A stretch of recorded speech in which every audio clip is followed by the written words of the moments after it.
میرے آقا ایک دن نماز پڑھنے کے بعد مسجد نبوی سے نکلے سیر کرنے کے لیے۔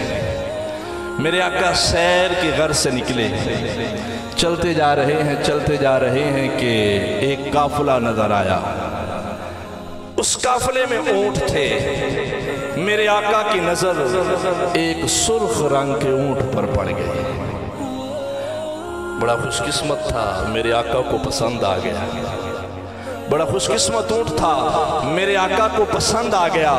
میرے آقا چلتے چلتے اس قافلے والوں کے پاس پہنچے اور فرمانے لگے، یارو یہ اونٹ مجھے پسند ہے، میں خریدنا چاہتا ہوں، تم بیچو گے؟ انہوں نے بیچنا تھا یا نہیں بیچنا تھا؟ میرے آقا نے پوچھا کہ ہاں بیچنا ہے۔ معاملات طے ہو گئے، سودا طے ہو گیا۔ میرے آقا نے فرمایا بھئی بات یہ ہے، میں تو سیر کرنے آیا تھا، میں سودا لینے تو آیا نہیں تھا، پیسے میں لایا نہیں ہوں۔ ہاں تم ایسا کرو، اونٹ مجھے دے دو، پیسے میں بیچ دیتا ہوں۔ انہوں نے کہا ٹھیک ہے جی آپ لے جائیں، اونٹ لے جائیں۔ میرے آقا نے اونٹ کی مہار پکڑی، میرے آقا چل رہے ہیں اور وہ سارے حیرت کی تصویر بنے میرے آقا کو دیکھ رہے ہیں۔ جب میرے آقا آنکھوں سے اوجھل ہوئے، جب سکتے کی حالت سے باہر آئے، جھٹکا لگو یہ کیا کر دیا؟ بھئی تم میں سے کوئی نہیں جانتا تھا جسے ہم نے اونٹ دے دیا؟ بھئی کوئی پہچانتا ہے یہ کون ہے، کہاں کا رہنے والا ہے، اس کا نام کیا ہے؟ کسی کو نہیں پتا کون ہے، کون آیا؟ اب سارے ایک دوسرے کو گھور رہے ہیں، پہ جی بندے ہیں، ہم نے نہ عطا پوچھا نہ پتہ پوچھا نہ اس کا نام پوچھا، وہ کون ہے، کہاں سے آیا، کدھر گیا، اونٹ پکڑا دیا ایسے ہی، پیسے بھی نہیں دے کے گیا اور کہہ گئے ہیں کہ میں آ کر دے دیتا ہوں۔ انہوں نے کہا، ایک نے کہا یار کیسے پوچھتا، میں تو اس کے چہرے کی جانب دیکھتا رہ گیا، اس کے ہونٹوں کی جانب دیکھتا رہ گیا، وہ جب مسکرا کر بات کرتے تھے تو نور نکلتا تھا، سامنے پہاڑی پہ پڑتا تھا، میں تو اسی میں مست تھا۔ کسی نے کہا یار اس کی آنکھیں اتنی خوبصورت تھی، میں تو آنکھیں ہی دیکھتا رہ گیا، کیا خوب سجن دی آنکھیاں نے جی میں بھر کے سرائیاں رکھیاں نے۔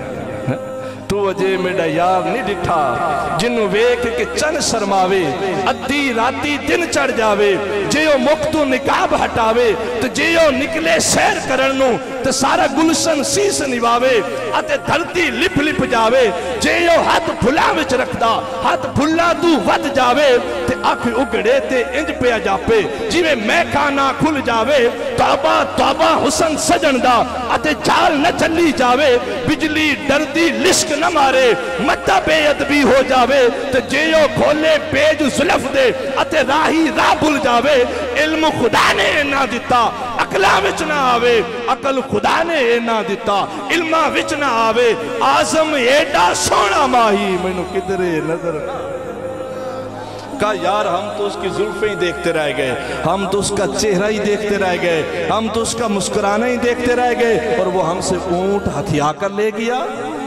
جب انہوں نے یہ کہا نا کہ اونٹ ہتھیا کر لے گیا، وہ قافلے کے سردار کی بیوی خیمے میں بیٹھی بیٹھی وہ یہ سارا منظر دیکھ رہی تھی، وہ دوڑ کر آئی، کہا خبردار اس کے خلاف کوئی بات نہ کرنا، خبردار اگر وہ نہ آیا تو میں ضامن ہوں، اس اونٹ کے پیسے مجھ سے لے لینا۔ انہوں نے کہا اچھا آپ جانتی ہیں انہیں کون ہے، تمہیں پتا ہے وہ کون ہے؟ کہ واللہ مجھے بھی نہیں پتا وہ کون ہے، میں بھی نہیں جانتی، مگر میں پردے کی اور سے دیکھ رہی تھی جب وہ بات کر رہا تھا، ایسا حسی چہرہ، ایسا حسی چہرہ میں نے زندگی میں کبھی دیکھا ہی نہیں، جس کا اتنا سونا چہرہ ہو وہ کبھی جھوٹ بول